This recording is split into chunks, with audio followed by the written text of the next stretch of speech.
संत गाडगे बाबा अमरावती विश्वविद्यालय के सीनेट चुनाव के लिए हुए मतदान के बाद मंगलवार को मतगणना शुरू हुई। संत गाडगे बाबा अमरावती विश्वविद्यालय सीनेट चुनाव की मतगणना प्रक्रिया मंगलवार सुबह 8 बजे से शुरू हो गई है। सबसे पहले पूरे मतपत्र की छटाई शुरू हुई। वैसे इस बार इस चुनाव का परिणाम बुधवार दोपहर तक आने की उम्मीद है। यह पूरी मतगणना प्रक्रिया 8 टेबल पर चल रही है और चुनाव समिति के अध्यक्ष डॉक्टर G.L. जिल्हाने के नेतृत्व में 100 से अधिक कर्मचारी अपनी सेवाएं दे रहे हैं। इस साल इस चुनाव में कई राजनीतिक दल और सामाजिक संगठनों ने अपने उम्मीदवार उतारे हैं, इसलिए यह चुनाव काफी रोचक और मुकाबला भी काफी बढ़ गया है। इस चुनाव के परिणाम पर भी सभी की नजर टिकी हुई है। संत गाडगे बाबा अमरावती विद्यापीठाच्या अधिसभा व्यवस्थापन विद्या परिषद व अभ्यास मंडळाच्या निवडणुका 20 तारखेला झालेल्या आहेत। आज 22 तारखेला सकाळी 8 वाजेपासून एकूण 63 सेंटरवरून आलेल्या मतपेट्याचं सॉर्टिंग मतपत्रिकांचं सॉर्टिंग सुरू झालेलं आहे व आत्तापर्यंत 11 पेट्या झालेल्या आहेत। 12वी पेटी सध्या सुरू आहे। टोटल 98 पेट्या आलेल्या आहेत सर्व केंद्रांवरून आणि यांचं सॉर्टिंग झाल्यानंतर मग त्याची मतपत्रिकांची गणना करण्यात येणार आहे। सॉर्टिंग करण्याला जवळपास 4 ते 5 वाजतील आणि त्याच्यानंतर मतपत्रिकांचं मोजणी ॲक्च्युअल सुरुवात होईल अशी अपेक्षा आहे। या सर्व मतमोजणीच्या कार्यक्रमासाठी आपण 6 टेबल या हॉलमध्ये लावले आहे बॉटनी डिपार्टमेंटच्या आणि लायब्ररीच्या अभ्यासिकेमध्ये अजून 2 टेबल लावलेले आहेत। असे टोटल 8 टेबल लावलेले आहेत आणि सॉर्टिंगचं काम झाल्यानंतर जे मतमोजणीचं काम चालू होणार आहे ते कंटिन्युअस चालणार आहे। त्याच्यामध्ये शिफ्ट नाही। जे कर्मचारी मतमोजणीवर लावलेले आहेत तेच मतमोजणी पूर्ण होईपर्यंत काम करणार आहेत। एकूण उमेदवार 206 उमेदवार होते। त्यांचं मतपेटीत भविष्य सध्या बंद आहे आणि हळूहळू जेव्हा मतमोजणी सुरू होईल तेव्हा आपल्याला राऊंड्स जसे जसे चालतील, कारण आपल्याला माहीत आहे की हे पसंतीक्रम आहे। त्याच्यामध्ये पसंतीक्रम असल्यामुळे 1, 2, 3, 4 कदाचित 10 राऊंडपर्यंतही जाऊ शकेल। अशा पद्धतीने पूर्ण मतमोजणी होणार आहे। टक्केवारी अशी पाहिली तर आपण 30 ते 32% हे रजिस्टर्ड ग्रॅज्युएटची झालेली आहे आणि बाकीची 90% जवळपास आहे। किसान को अपनी फसल सबसे प्यारी होती है, इसके लिए वो दिन रात मेहनत करते हैं, लेकिन कभी प्राकृतिक आपदा तो कभी जंगली जानवरों के कारण फसल को काफी नुकसान होता है। हालांकि अमरावती जिले के एक किसान ने शैम्पू का इस्तेमाल कर अपनी फसल को सुरक्षित बचाया है। फसल को सुरक्षित रखने के लिए किसान के इस प्रयोग की जिले में काफी सराहना हो रही है। खेत में फसल को जंगली प्राणियों से बचाने के लिए अक्सर किसान अपने खेतों के चारों ओर तार लगाते हैं और उसमें करंट छोड़ते हैं, लेकिन इससे किसानों का बिजली का बिल बढ़ता है। साथ ही ये कई बार धोखादायक भी होते हैं। ऐसे में कई बार किसानों को रात के समय जागकर अपनी फसल की रक्षा करनी पड़ती है, लेकिन एक किसान ने अपने देशी जुगाड़ से फसल की रक्षा का नया तरीका ढूंढ निकाला है। चांदूर बाजार तहसील के शिरसगांव बंड के किसान मनोज निम्भोरकर ने अपने खेत में जंगली जानवरों से रक्षा के लिए बहुत ही कम खर्च में फसल की सुरक्षा का नया तरीका निकाला है। शैम्पू की मदद से खेत में फसल को सुरक्षित बचाया जा सकता है। बाइट। मनोज ने बुआई से पहले अपने खेत में चने के बीज को शैम्पू लगाकर धूप में सुखाया। उसके बाद उस बीज पर कीटनाशक और रसायन लगाकर खेत में बो दिए। जब ये बीज उग गए तो जंगली प्राणी खेत में घुसकर बीजों को खाने की कोशिश की तो मुंह से शैम्पू का झाग निकलने लगा। इससे जंगली सुअर घबराकर खेत से भाग गए और किसान का ये प्रयोग सफल रहा। जब मनोज ने पिछले साल ऐसा किया था तो उन्हें अन्य किसानों की तुलना में काफी कम नुकसान हुआ था। इस साल भी उन्होंने यही प्रयोग चने की बुआई के दौरान किया। वैसे इससे चने के बीज भी खराब नहीं हुए। मनोज निम्भोरकर का विश्वास है कि यदि किसान यह प्रयोग करे तो चने के बीज को खेत में होने वाले नुकसान से बचाया जा सकता है और उन्होंने अन्य किसानों से इसका प्रयोग करने की अपील की है। अरुण जोशी, UCN न्यूज, चांदूर बाजार। शेतात हरभरा तूर पेरली असता रानडुकरं पूर्ण तासाचे तास खाऊन घ्यायचे। त्यामुळे पेरलेलं बियाणं उगवून क्षमता त्याची झाडाची शंका कमी व्हायची। तर एके दिवशी मी गाडी धुवायचा वॉशरूम करायसाठी गेलो असता 1 रुपयाच्या शॅम्पूच्या पुळीत त्याने माझी गाडी पूर्ण साफ धुवून दिली। 1 रुपयाच्या पुळीला 50 लिटर पाण्यात फेस निघाला होता। त्या कारणानं मला अचानक कल्पना सुचली की रानडुकरं ज्यावेळेस आपण पिकाला बियाण्याला शॅम्पू लावून पेरणी केली असता त्यांच्या तोंडात फेस येईल. फेस आल्यामुळे ते बियाणं खाणार नाही आणि मी हे करून पाहिलं असता माझा प्रयोग सक्सेस ठरला. त्याचा मला 100% फायदा झालेला आहे. रानडुकरं शेतात येतात, 2-4 ठिकाणी गड्डे करून बियाणे खाऊन पाहतात, त्यांच्या तोंडात फेस आल्यावर ते शेत सोडून निघून जातात दुसऱ्या शेतात. अमरावती में स्वर्गीय दत्तात्रेय पुसतकर शिक्षण संस्थान द्वारा संचालित स्वर्गीय दत्तात्रेय पुसतकर कला महाविद्यालय द्वारा सोमेश्वर पुसतकर की स्मृति में व्याख्यान आयोजित किया गया। इस व्याख्यान में आइडिया ऑफ इंडिया के विषय पर मान्यवर अतिथियों ने अपने विचार प्रस्तुत किए। स्वर्गीय दत्तात्रेय पुसतकर शिक्षण संस्था द्वारा संचालित स्वर्गीय दत्तात्रेय पुसतकर कला महाविद्यालय द्वारा सोमेश्वर पुसतकर की स्मृति में व्याख्यानमाला का आयोजन किया गया। हनुमान व्यायाम प्रसारक मंडल के स्वर्गीय सोमेश्वर पुसतकर सभागृह में आइडिया ऑफ इंडिया विषय और आयोजित व्याख्यानमाला में नागपुर स्थित वनराय के ट्रस्टी गिरीश गांधी प्रमुख अतिथि के रूप में उपस्थित थे। इस दौरान दैनिक लोकमत के पुणे संस्करण के संस्थापक संजय आवटे ने अपने विचार व्यक्त करते हुए आइडिया ऑफ इंडिया को बार बार पेश करते रहने को जरूरी बताया। उन्होंने कहा कि भारत के गलत विचार को प्रस्तुत करने का प्रयास किया जा रहा है।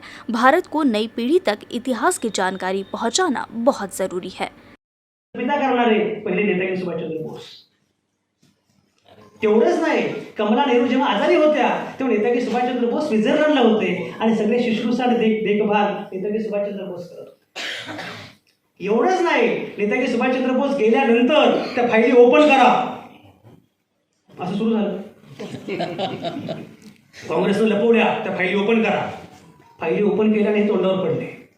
त्या फायली ओपन केल्यानंतर 1952 सालातलं नेहरूंचं पत्र सापडलं. आपले सगळे लोक साक्षर. नेहरूंचं पत्र सापडलं. नेहरूंनी वित्त मंत्रालयाला पत्र लिहिलं होतं, नेताजी सुभाषचंद्र बोसांच्या ऑस्ट्रेलियन पत्नीसाठी निधी की तरतूद करा, त्यांच्या मुलीसाठी निधी की तरतूद करा. त्यासाठी ट्रस्ट स्थापन केला आणि त्या ट्रस्टमध्ये स्वतः पंडित नेहरू होते. एवढंच नाही, आझाद हिंद सेना, एक लक्षात घ्या, तुम्ही त्यातला तांत्रिक भाग लक्षात घ्या. आझाद हिंद सेना जपानच्या बाजूने लढत होती, म्हणजे इंग्रजांच्या विरोधामध्ये होती. जेव्हा विजय मिळाला तेव्हा सगळ्या सैनिकांना बंदी केलं गेलं. आझाद हिंद सेनेचे सगळे सैनिक हे इंग्रजांच्या विरोधातले पराभूत सैनिक, त्यांच्यावर खटले दाखल केले गेले. यांच्यावर खटले दाखल करा. तेव्हा ते खटले लढवण्यासाठी कित्येक वर्षांनी वकिलीचा गाऊन अंगावर चढवून नेहरू आले होते आणि आझाद हिंद सेनेच्या सैनिकांसाठी त्यांनी गाऊन चढवून वकिलीनं युक्तिवाद केला आणि सगळ्या लोकांना मुक्त करण्यासाठी प्रयत्न केला. एवढंच नाही, आझाद हिंद सेनेतल्या सैनिकांना पुन्हा सगळीकडे रोजगार मिळावा यासाठी नेहरूंनी प्रयत्न केले. हा इतिहास सांगितला पाहिजे, हा इतिहास माहिती असला पाहिजे. आणि म्हणून मला असं वाटतं की जेव्हा सगळा इतिहासाचा विपर्यास केला जात असतो तेव्हा आपल्याला याची सगळी मांडणी केली पाहिजे. सगळ्यात महत्त्वाचं म्हणजे मी पुन्हा सांगतो की भारताची कल्पना, भारताची गोष्ट, आयडिया ऑफ इंडिया काय आहे हे कळल्याशिवाय आपल्याला पुढे जाता येणार नाही. पण ते पुढे जाताना शेवटचा मुद्दा एवढाच की ते पुढे जाताना पुढच्या पिढीशी बोलता आलं पाहिजे आणि महिलांना सोबत घेता आलं पाहिजे. आपल्याकडे या 2 चुका आपण कायम केलेल्या आहेत. आपल्याला नव्या पिढीशी बोलताच येत नाही. 1983 मध्ये सुरेश भट म्हणाले, जरी या वर्तमानाला कळेना आमची भाषा, विजा घेऊन येणाऱ्या पिढ्यांशी बोलतो आम्ही. की विजा घेऊन येणारी पिढी काय आहे त्याच्याशी आपण बोलत नाही, कारण त्यांची भाषा आपल्याला कळत नाही. आपण भाषण ठोकतो पण रील्स बनवत नाही. मला गंमत सांगतो, शरद पवारांना काही दिवसांपूर्वी फोन केला आणि गप्पा झाल्या. म्हटलं मग पवारसाहेब काय चाललं विशेष? म्हणजे काही नाही, सेल्फी काढायला शिकतोय. म्हटलं तुम्ही रिलिव्हंट का आहात त्याचं कारण काय? अमरावती शहर में पहली बार बंसल क्लासेस कोटा के एमडी और सीईओ समीर बंसल के सेमिनार का आयोजन किया गया। शहर के संत ज्ञानेश्वर सांस्कृतिक भवन में आयोजित इस सेमिनार में आईआईटी जेईई में सफलता प्राप्त करने के लिए कोटा पैटर्न की भूमिका विषय पर 9वीं और 10वीं कक्षा के छात्रों का मार्गदर्शन किया गया। अमरावती शहर में पहली बार बंसल क्लासेस राजस्थान कोटा के एमडी और सीईओ समीर बंसल सर के सेमिनार का आयोजन किया गया। अमरावती के संत ज्ञानेश्वर सांस्कृतिक भवन में 9वीं और 10वीं कक्षा के छात्रों के लिए एक मेगा सेमिनार आयोजन किया गया। इस कार्यक्रम में मुख्य अतिथि के रूप में के कैम्ब्रिज स्कूल के director Ram Raina sir, Malu international school के डायरेक्टर आशीष मालू और समीर बंसल मुख्य वक्ता के रूप में उपस्थित थे। साथ ही मंच पर अमरावती बंसल क्लासेस के डायरेक्टर उमेश अगलावे सर भी मौजूद थे। खास बात तो यह है कि समीर बंसल पहली बार अमरावती शहर आए थे। इस तरह से उनका ये सेमिनार छात्रों और अभिभावकों के लिए काफी महत्वपूर्ण भी रहा। इस मौके पर समीर बंसल ने कोटा पैटर्न के जनक वीके बंसल के संघर्षपूर्ण सफर के बारे में बताया। उन्होंने कहा कि बंसल सर कोटा में एक इंजीनियर के रूप में कार्यरत थे। तब बीमारी के कारण वो विकलांग हो गए थे और उन्हें खड़े होने में परेशानी होती थी, लेकिन इस स्थिति में भी छात्रों को पढ़ाने के जुनून और स्थिति के खिलाफ लड़ने के दृढ़ संकल्प के कारण परीक्षा में उत्कृष्ट परिणाम मिले। कुछ ही वर्षों में बंसल सर पूरे कोटा शहर में प्रसिद्ध हो गए। पढ़ाने का अलग और वैज्ञानिक तरीका और छात्रों की पढ़ाई के लिए रिसर्च कर बनाए गए नोट्स बंसल क्लासेस की पहचान बन गए। कोटा के बंसल क्लासेस पूरे भारत में राजस्थान के कोटा पैटर्न के रूप में जाने जाता है। वीके बंसल सर को कोटा पैटर्न के जनक के रूप में जाना जाता है। आज कोटा पूरे भारत में एक शैक्षिक नगरी के रूप में प्रसिद्ध हो गई है, जहां विभिन्न कोचिंग संस्थान है, लेकिन पिछले 40 वर्षों से छात्रों को गुणवत्तापूर्ण शिक्षा प्रदान करने का श्रेय बंसल क्लासेस को जाता है। समीर बंसल सर ने अध्ययन योजना, उच्च लक्ष्यों और उन्हें प्राप्त करने की शक्ति, समय प्रबंधन जैसे विभिन्न महत्वपूर्ण विषयों पर छात्रों का मार्गदर्शन किया। कार्यक्रम के मुख्य अतिथि राम रैना ने अपने अध्यक्षीय भाषण में विद्यार्थियों और अभिभावकों को उज्जवल भविष्य की कामना की। उन्होंने सही गुरु और सही शिक्षण संस्थान के चयन का महत्व बताया। अमरावती बंसल क्लासेस के डायरेक्टर उमेश अगलावे ने अपने भाषण में अपने पहले बैच के सफल छात्र और माता पिता के सामने रखा। उन्होंने कहा कि पहली ही बार में अमरावती शाखा के मोहम्मद समीर, ध्रुव शेंडे, इप्शिता धावड़े नीट में, जबकि श्लोक सरनाइक, क्षितिज सरनाइक, स्वराज गोडबोले, ईश्वरी रेले ने जेईई में शानदार सफलता हासिल की है। समीर बंसल ने कहा कि अमरावती में स्थित कोटा बंसल क्लासेस कोटा की ही एक शाखा है और यहाँ पढ़ाने वाले शिक्षक और डायरेक्टर कोटा प्रशिक्षित हैं। यहाँ शिक्षण पद्धति, पाठ्यक्रम और योजना सभी कोटा से नियंत्रित किया जाता है। इस कार्यक्रम में अमरावती के छात्र जो बंसल क्लासेस में शामिल होने के लिए कोटा राजस्थान गए थे और अब प्रतिष्ठित कंपनियों में काम कर रहे हैं, वे भी समीर बंसल सर से मिलने के लिए उपस्थित थे। तो यहाँ पे हम सभी तरह के हमारे कोर्सेज जो है महाराष्ट्र में, स्पेशली अमरावती में 6 to 10 जिसको कि हम जूनियर डिवीज़न बोलते हैं, वो भी चालू है।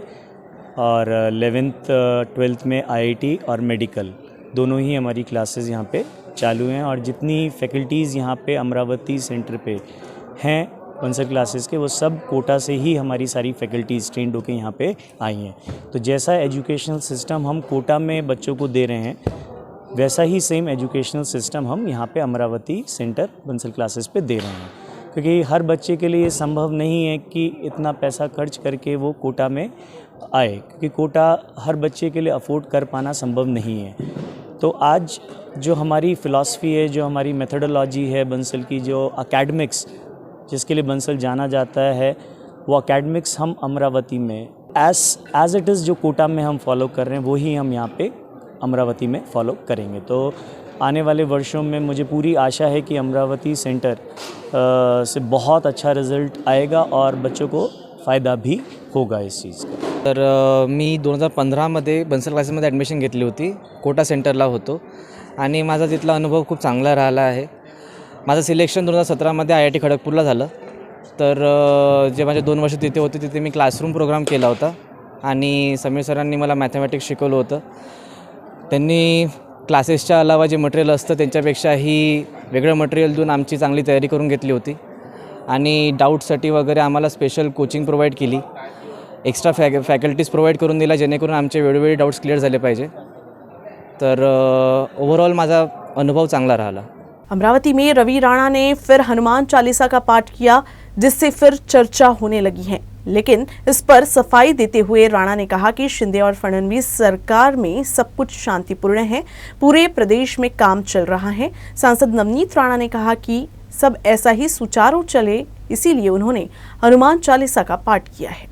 मला वाटतं सगळं शांती आहे, पूर्ण राज्यात कामं होत आहे लोकांचे आणि हनुमान चालीसा पठण करण्यासाठी कोणतं कारण नको आहे। आमची श्रद्धा आहे आणि आम्हाला वाटते की सगळे संतांच्या उपस्थितीमध्ये हा हनुमान चालीसा झाला पाहिजे, त्याचं पठण झालं पाहिजे, म्हणून हे हनुमान चालीसाचं पठण घेतलं आपण। आणि जेव्हा सद्बुद्धी ज्यांना नव्हती त्यांच्यासाठी आम्ही हनुमान चालीसा स्पेशल केला की त्यांना सद्बुद्धी भेटावं। पण आता सगळे जे कामं करत आहे आमच्या राज्यामध्ये ते एकदम सॅटिस्फाईड आहे म्हणून आम्ही हनुमान चालिसा केलं आहे.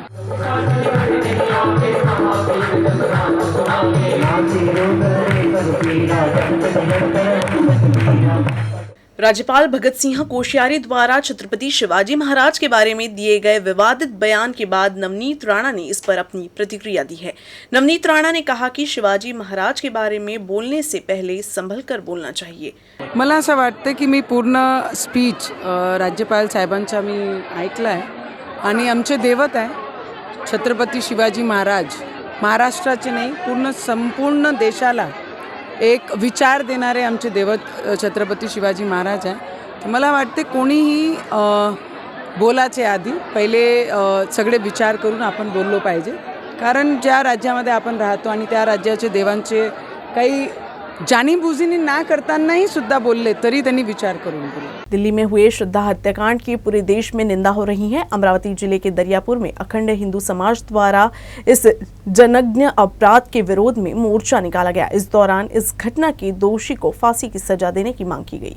दिल्ली में हुई रक्त रंजित लव स्टोरी ने पूरे देश को हिलाकर रख दिया है. श्रद्धा वालकर के उसके ही प्रेमी ने बेरहमी से हत्या कर दी थी.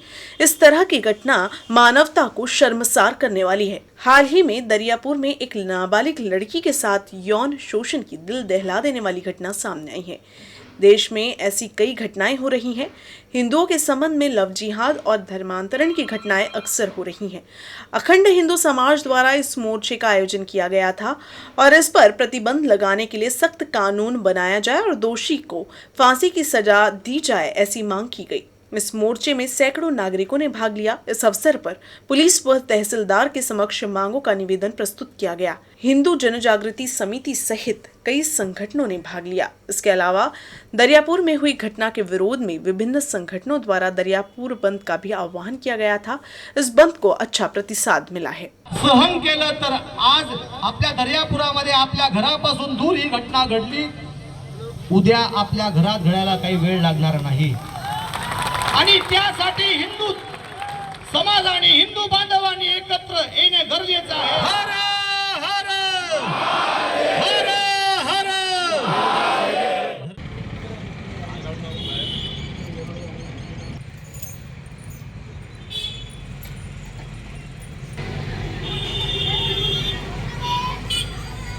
केंद्र सरकार ने प्राकृतिक आपदाओं के खिलाफ किसानों को वित्तीय स्थिरता प्रदान करने के उद्देश्य से फसल बीमा योजना लागू की है. रबी सीजन अब लगभग शुरू हो चुका है. रबी सीजन में भी बीमा राशि का भुगतान कर फसलों की सुरक्षा की जा सकती है. अमरावती जिले में किसान रबी सीजन की फसलों के लिए 15 दिसंबर तक बीमा करा सकते हैं. फसल बीमा प्रीमियम दर 630 रुपये प्रति हेक्टर, चना 570, रबी प्याज 3,400 और ग्रीष्मकालीन मूंगफली 644 रुपए है. फसल बीमा योजना अधिसूचित क्षेत्रों में अधिसूचित फसलों के लिए अनिवार्य है. कृषि विभाग ने कहा कि इस योजना के तहत किसानों को रबी सीजन के लिए बीमा प्रीमियम 1.50% और नकदी फसलों के लिए 5% और जोखिम स्तर पर 70% है. बुल्हान जिले के शेगांव में एसटी बस स्टैंड के पास निजी वाहन चालकों की मनमानी से एसटी बस के चालक और कंडक्टर परेशान हैं. कई बार शिकायत की गई लेकिन निजी वाहन चालकों पर कोई कार्रवाई नहीं होने से समस्या और भी बढ़ गई है. जिसके बाद एसटी चालकों ने चक्का जाम आंदोलन किया. इस आंदोलन की वजह से बस स्टैंड पर कुछ देर के लिए तनावपूर्ण माहौल हो गया था. एसटी कर्मचारियों की ये परेशानी केवल शेगांव की नहीं बल्कि अधिकांश जगह की है. एसटी बस स्टैंड के पास ही निजी वाहन चालक अपनी गाड़ी लगा देते हैं और यात्रियों को भरने के लिए उनके एजेंट्स भी काफ़ी सक्रिय रहते हैं, जिससे एसटी कर्मचारियों को परेशानी होती है. यहाँ तक कि नो पार्किंग होने के बावजूद निजी वाहन चालक बस स्टैंड के पास ही अपनी गाड़ी लगाकर यात्रियों को भरते हैं. इस बारे में कई बार एसटी कर्मचारियों ने शिकायत भी की लेकिन इस पर कोई ध्यान नहीं दिया गया और न ही कोई कार्रवाई की गई. इतना ही नहीं, इन निजी वाहन चालकों की मनमानी दिन ब दिन बढ़ती जा रही है. कुछ दिन पहले ही एसटी कर्मचारी को धमकी देने का भी मामला सामने आया है, जिससे परेशान होकर शेगांव बस स्टैंड पर एसटी कर्मचारियों ने काम बंद आंदोलन कर दिया. अचानक से कर्मचारियों के आंदोलन करने से एसटी बस की आवाजाही थम गई, जिससे शाम के वक्त अपने घर लौटने वाले यात्री और विद्यार्थियों को सबसे अधिक परेशानी हुई. इस आंदोलन और यात्रियों की परेशानी की वजह से बस स्टैंड पर कुछ देर के लिए माहौल काफी तनावपूर्ण हो गया. गया था। हालांकि बाद में पुलिस को हस्तक्षेप कर कर्मचारियों से चर्चा करने के बाद मसला सुलझा। वैसे कर्मचारी अभी भी एजेंट्स और निजी वाहन चालकों पर कार्रवाई की मांग कर रहे हैं। आज शेगाव आगारामध्ये कर्मचाऱ्यांनी जे स्वयंस्फूर्तीनं काम बंद आंदोलन केलं होतं त्याचे कारण असे की गेल्या अनेक दिवसापासून खाजगी वाहनाचे एजंट आणि अवैध वाहतुकी संदर्भात आम्ही वेळोवेळी निवेदन देऊनसुद्धा त्याची दखल घेतली नाही. करिता आज आमच्या इथे आमचे कर्मचारी यांना खाजगी वाहनाचे एक अनोळखी इसमाने धमकी दिली, जीवे मारण्याची धमकी दिली. त्या संदर्भात आम्ही काम बंद आंदोलन केलं. या अगोदर माननीय तहसीलदार साहेब, माननीय मुख्याधिकारी साहेब शेगाव तसेच ठाणेदार यांना आम्ही लेखी निवेदन दिले. त्याची आज ठोस आश्वासनं आम्हाला ठाणेदार साहेब यांनी येऊन दिले. त्याकरिता आम्ही स्वयंस्फूर्तीनं बंद पाळला होता. तसेच आमचे आगार व्यवस्थापक साहेब यांना वेळोवेळी निवेदन दिले आणि इथे 200 मीटरच्या बाहेर नो पार्किंग झोन हे करावे असे आम्हाला ठाणेदार साहेब यांनी आश्वासन दिले. त्यापुढे आम्ही कारवाईपूर्वक आश्वासन पाळले आणि आमची वाहतूक सुरू केली. खामगांव तहसील के हिवरखेड़ पुलिस थाना अंतर्गत शिरला नेमाने में मन नदी के किनारे बोरे में 23 वर्षीय युवती की लाश मिलने से हड़कंप मच गया. इस मामले में पुलिस अज्ञात हथियारों की तलाश में जुट गई है. बुल्ढाना जिले के खामगांव तहसील के हिवरखेड़ पुलिस थाना अंतर्गत आने वाले शिरला नेमाने में मन नदी में मंगलवार की सुबह एक युवती का शव नजर आया. नागरिकों द्वारा हिवरखेड़ पुलिस को सूचना दिए जाने के बाद पुलिस ने मौके पर पहुंचकर शव का पंचनामा कर पोस्टमार्टम के लिए भेज दिया. नागरिकों के मुताबिक युवती परिसर की नहीं है, इसलिए अनुमान लगाया जा रहा है कि युवती की कहीं और हत्या कर उसका शव नदी में फेंका गया है. इस घटना से हिवरखेड़ क्षेत्र में सनसनी फैल गई है. पुलिस इस मामले में आगे की जांच कर रही है. नवंबर का महीना शुरू होते ही ठंड का एहसास होने लगता है. ऐसे में अकोला जिले में ठंड का प्रकोप दिन ब दिन बढ़ता जा रहा है. मंगलवार को शहर का न्यूनतम तापमान 13.1 डिग्री सेल्सियस है. उत्तर भारत में बर्फबारी हो रही है और वहां से आ रही सर्द हवाओं के असर से मध्य भारत में भी ठंड बढ़ गई है. दक्षिणी तमिलनाडु, आंध्र प्रदेश, पुडुचेरी में बारिश का दौर जारी है, जिससे ठंड का प्रकोप बढ़ गया है. विदर्भ के लगभग सभी जिलों में न्यूनतम तापमान में 3 से 4 डिग्री की गिरावट के साथ तापमान 10 से 11 डिग्री दर्ज किया जा रहा है, जिससे दिन में भी हवा में ठंड महसूस हो रही है. नागपुर मौसम विभाग ने अगले कुछ दिनों में दिन और रात के तापमान में फिर से गिरावट आने के संकेत दिए हैं. न्यूज रूम से बस इतना ही. खबरों का सिलसिला यूं ही चलता रहेगा. अब देखते रहिएगा यूसी न्यूज अमरावती.